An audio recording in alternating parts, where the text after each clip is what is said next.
அழகை நீட்டி ஆளை இழுத்தாய், அச்சத்தாலே ஆசீர்வதித்தாய். பார்த்த பார்வையில் பச்சை குத்தினாய். யார் இந்த முயல் குட்டி?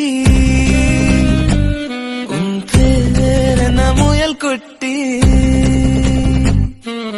தீயில் மூங்கில் காட்டில் திசை மறந்த பட்டாம்பூச்சியாய் பரபர.